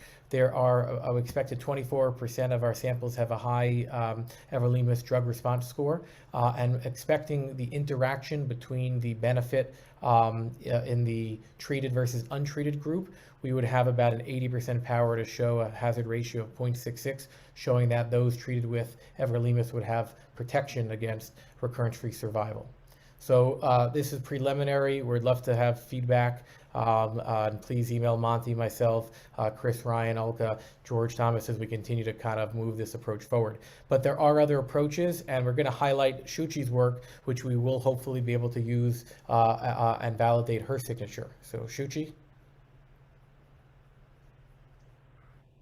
Right. Thank you, Brian. That was a excellent summary. I don't have a lot to add, except a couple of slides on a signature that we've been working on, exploring some of the metabolic pathways in kidney cancer, because kidney cancer happens to be, as we all know, a very metabolically driven tumor, and the mitochondrial respiratory chain with these 5 complexes is the one that I have been focusing on and trying to find both a predictive and possibly a prognostic and possibly a predictive signature in kidney cancer. Next slide, Brian. So this work, we published this work, and this is not specifically looking at a specific population of patients in terms of disease-free versus relapse, but this was a signature that we looked at in patients who were classified as the smokers, tobacco smokers in Cincinnati. All the tumors were collected, and we were able to identify these 4 gene clusters shown on the left-hand panel, which were able to then classify these patients into 3 separate categories. Next, can you press the next button? And so this stratification was then looked at within the TCGA cohort, and it turns out that these 4 classifiers belonging to the 4 different complexes of genes were able to classify the TCGA data set, the TCGA subset of patients with localized RCC tumors into 6 different categories with different survivals, which were not dependent on genomic alterations. Next slide. And this is just showing that these 6 types have different survivals, and the bottom panel just shows that they have very different distribution of different distribution of all the genes and the genetic mutations, adding to the point that Brian just made, that genomics alone is probably not going to be sufficient as a biomarker in kidney cancer. Next slide, please. And so this is where my role comes in, because I was more interested in looking at a clinically relevant cohort. So I took out the stage 3 patients from the TCGA cohort, and then we divided them into 2 categories: the patients that had stayed disease-free for 2 years versus the ones that relapsed within 2 years. And we found, looking at the same genes that we had previously analyzed, that there were about 1,267 differentially expressed genes between the groups, between the 2 groups. Next slide. And then when further analysis showed that the GSEA pathways in stage 3 were able to, in stage 3 tumors were able to be divided into 2 separate groups. So the bottom purple panel is the panel of patients that were disease-free, and as you can see on the left-hand side, they tend to be enriched more for genes that belong to the metabolic pathway, whereas the ones that stayed disease-free, relapse is the orange one and disease-free is the purple one, and the relapsing one are the ones that tend to have a higher expression of these mitochondrial or metabolic pathway genes. And as you can see in this heat map, the disease-free and relapse are nicely segregated into 2 groups with the help of this gene signature. We ultimately chose 23 genes, which were most highly significant out of the collection of genes here, and that 23 gene signature is able to nicely segregate these 2 groups into disease-free and relapsing subtypes. Next slide, please. And then this, I'm not going to talk a lot about this, but this is another interesting work that we are doing simultaneously, trying to improve the predictive power of the transcriptomic signature by combining it with a metalomic analysis, because this complex 4 seems to have an affinity for copper, and so the activation of this OXPHOS pathway seems to correlate with the amount of copper that gets attached to cytochrome C to activate it into so that it can pass along electrons through the oxidative phosphorylation chain. And that this work is still in progress, but hopefully this will be proposed, at least in some preliminary studies, as a complementary biomarker to the 23 gene signature. Next slide, please. And so here are some of the steps that I'm working on. We've received some grants to do this work, and prognostically, we want to see if the signature will be able to stratify patients with localized. So I want to now look at all localized, probably stage 2 and stage 3 patients, and then compare our stratification, the stratification with our signature to the previously published transcriptomic signatures, and see what the comparison is, and then further validate if this does stand out as better compared to or equivalent compared to the previously published signatures, to try and validate the 23 gene signature in a larger sample of tumors. And this is where potentially Everest, the transcriptomic data or the RNA sequencing data that's going to come out of the analysis that Brian and team are going to do, hopefully we can use that to validate the 23 gene signature. And then, as I said earlier, I'd like to add complementary assays like metabolomics and genomics to maybe come up with a more robust biomarker to enhance the ability of this signature overall that pertains to the metabolism pathways in kidney cancer as a more robust biomarker for relapse. And predictively, also, I think just one last line, Brian, on the previous. So predictively also, I think this, since the signature on the relapsing side, the signature pertains to the mTOR path, to the mitochondrial gene, the ribosomal protein genes. I think this may have an overlap with somehow how the mTOR inhibitors work in kidney cancer. So we can potentially use this as a predictive. I don't have any data to show because we have not tested it as a predictive signature, but it's a hypothesis that we can potentially test in this tumor population also. Thank you. Great. Thank you, Shushi. Great presentation. I don't know if you can hear me all. Yep. Great. So thank you for the opportunity. Great presentation so far. So I'm really quickly go over the role of methylated DNA in detecting minimal disease. I mean, we all know, we've seen the Everest design. So I'm just going to move on. Next slide, please. All right, so we all know we're going to be talking about epigenetics basically, right? And we're basically focusing on modification of a gene expression rather than alteration of the genetic code itself, right? So in cancer, we expect a gradual loss in methylation levels across the genome, on one hand, known as global hypomethylation. On the other hand, we'll expect also selective hypermethylation at key regulating locations, such as first exon or promoted regions, if you will. And in reality, you know, in cancer cells, there's this epigenetic reprogramming mechanism that will alter the signaling pathways and will basically lead to tumor cell, survival, growth, etc. So next slide. So basically, actually epigenetic changes are considered to be among the earliest and comprehensive genomic alterations occurring during oncogenesis. And actually many cancers exhibit a high degree of concordance across tissues. And so this robust and common nature of DNA methylation alterations in cancer and also the stability of cell-free DNA are actually attractive properties for diagnostic development. And that's what I'm going to talk about. Next slide, please. So I'm really going to highlight one of these ways to do it. So obviously the ideal goal is to find a highly sensitive, cost-effective, accurate, easy to implement assay or test. It seems like the cell-free methylated DNA immunoprecipitation sequencing method is one of them. This was developed, also by the Farber group, and with a number of very important publications. I'm going to show you briefly the data on. Next slide, please. So here you basically can see the detection of renal cell carcinoma. This data specifically for RCC. You're seeing the data for independent validation of this assay in 148 samples, from different stages. And where you can find here is actually on the top right, the box plots methylation scores of individual plasma RCC compared with control samples. And then at the bottom, you'll see very high scores for area under the receiver operating characteristic curves here, which basically really promising data here. Next slide, please.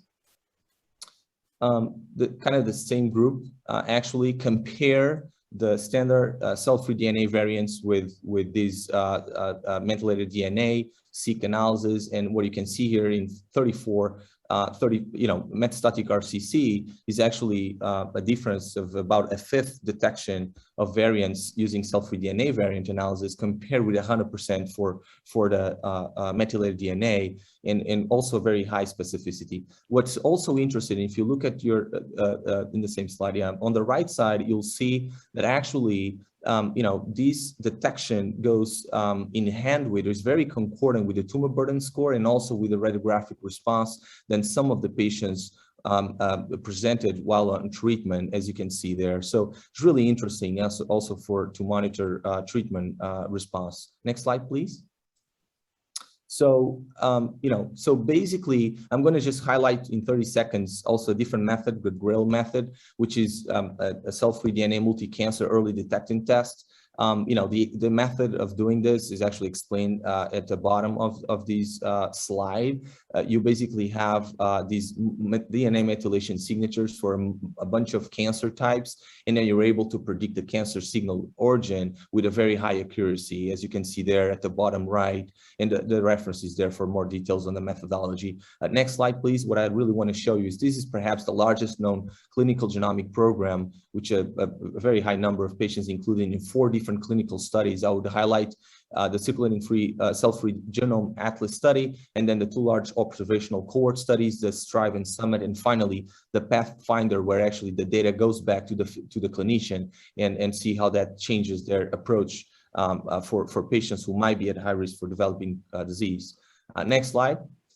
And I believe this is my last slide. So bottom line, getting back to Everest, right? So what can we do with this technology? I think the fact that we have samples, plasma specimens here at the baseline, cycle 2, 3, and then time of progression or off study, I think it allows us to perhaps do such an approach with the thought process that perhaps methylated DNA can actually predict tumor recurrence in patients enrolled in Everest in both everolimus or placebo arms.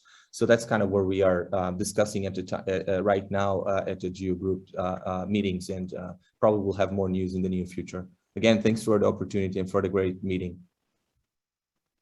Excellent job, folks. Let's pass it over to Peter.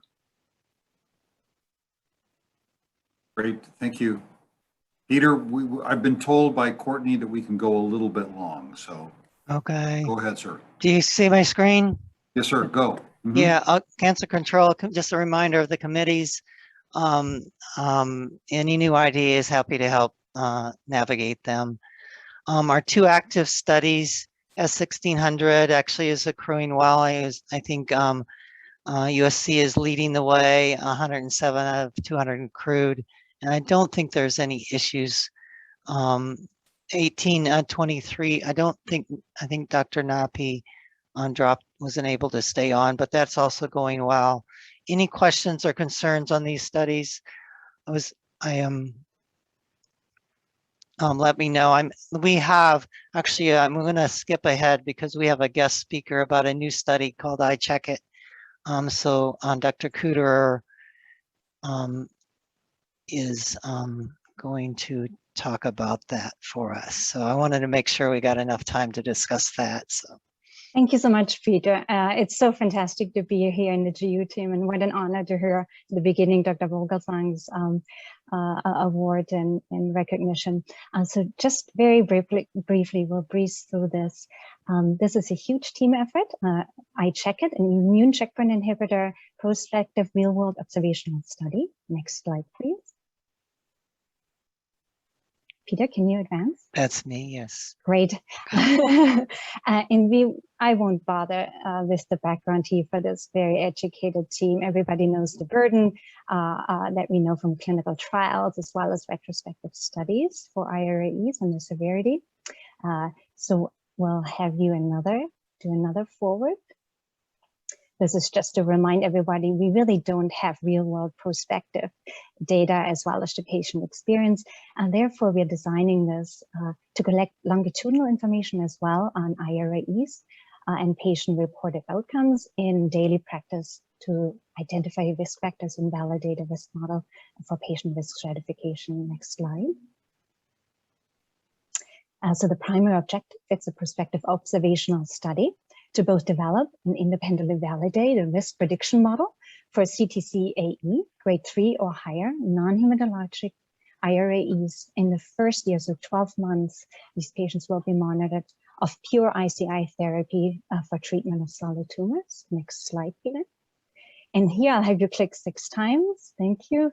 Again, we won't belabor the secondary objectives. I'm happy to touch base afterwards offline to discuss those. Again, we'll chart both high grade and lower grade toxicities, as well as PROs, as well as PRO CTC-AEs, as well as the patterns of supportive care as well. And ultimately to develop molecular predictors for IRAEs. Next slide. So major eligibility criteria, again, in the interest of time, we won't go into great detail, but again, it's pure ICI therapy, no other drug types or drug classes are allowed. And this is standard of care, and these are not trial patients that receive standard of care based on essentially FDA and NCCN categories. Great, and the study schema, so the major after baseline evaluation, the major time points here to highlight are we settled on 1 month, 3 months, 6 months, and 12 months after registration and consenting, as well as at grade 3 IRAE. Next slide. And again, just to highlight it, these 4 time points, we allow the plus minus 14 days to really make this sync with clinical practice and avoid any extra visits. We'll also capture some other data beyond PROs at those visits. Here, just a general overview. Next slide. And then just to briefly highlight, again, there's much more detail, but just to point out the key points about translational study procedures. I'm very excited that part of my translational care award to develop blood biomarkers is in here. So we're getting plasma, Buffy-coat, whole blood, and peripheral blood mononuclear cell PBMCs. Those are processed centrally, so the sites don't have to do those, but the plasma and Buffy-coat, they will. And again, they will be linked with the standard of care blood draws. No extra visits are needed. This will be at day 1 at the start of IC-based therapy, as well as week 4. So that 1 month change over time is really a key part of this to understand also the impact of early therapy on biomarkers. And then again, at the time of IRAE. And here another key note, we will not only allow the collection at confirmed grade 3 events, but also suspected. So again, to avoid extra visits and also understand the biologic difference between suspected events and ultimately confirmed IRAEs. We'll also have archival tumor tissue banking. Again, no extra biopsy needed there. And we're working on adding the microbiome to the time points of the blood. And I'd love to maybe again offline receive comments how microbiome collection has worked in some of the GU trials. I know I've heard you've done some of that successfully. Thank you. Next slide. And before I forget to mention, I'm not sure if the acknowledgement slide is in there. This is a big team effort. I'm just the senior sidekick. Our fearless leader is Krishna Ganturu, who is integrating everybody's comments. Oh yeah, thank you. And we'll just, here, and we have a translational team as well, who's helping us integrating this into SWOG, as well as a PRO team. And just go back, Peter, one more to the other slide. And so again, this is for real world patients, standard of care, not competing with any clinical trials. We really appreciate your support in the GU world and help us risk stratify patients, which hopefully should improve patient care, improve monitoring, and ultimately this will enable us to do enrichment trials, prevention trials, as we've done in the cancer-associated thrombosis era. Once we had validated this model, we were the team that helped Dr. Khurana develop the Khurana score. We then could move into prevention trials in those high-risk patients. Thank you very much. Happy to answer any questions. Great. Any questions or thoughts, anyone? And while is this study already open and accruing? It's just open. We just did our kickoff. Here at SWOG as well. It is open. It's ready to go.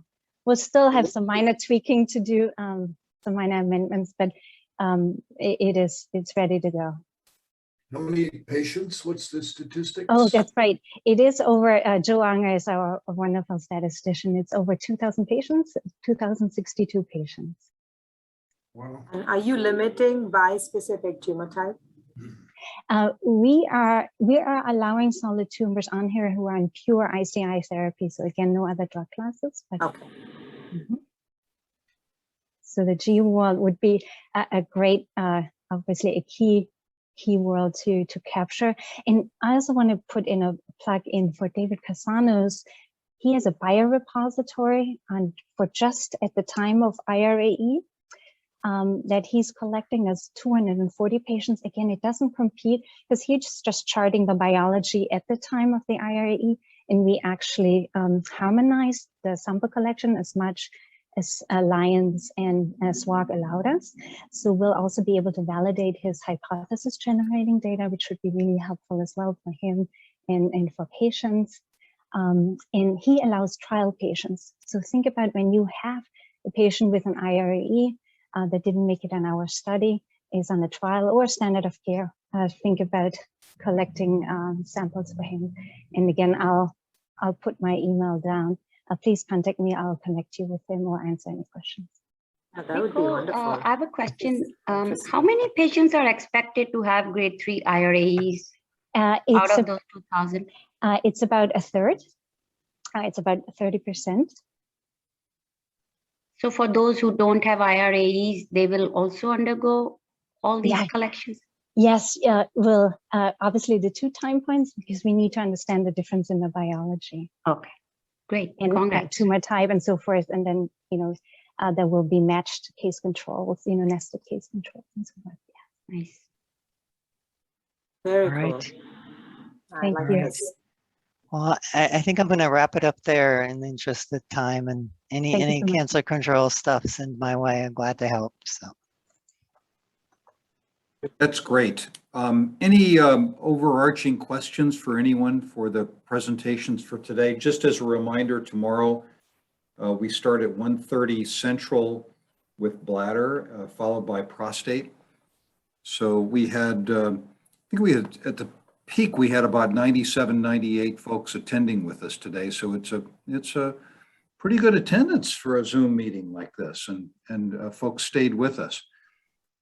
Any words of wisdom from anyone? Great. Well, I'd like to thank the organ site chairs and all of the folks that presented.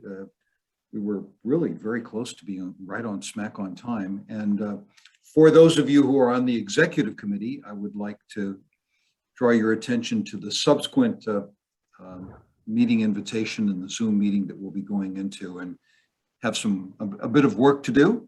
And for the rest of you, we'll see you tomorrow afternoon. Have a good one. Thanks, everyone. Thank you so much. Bye, thank you.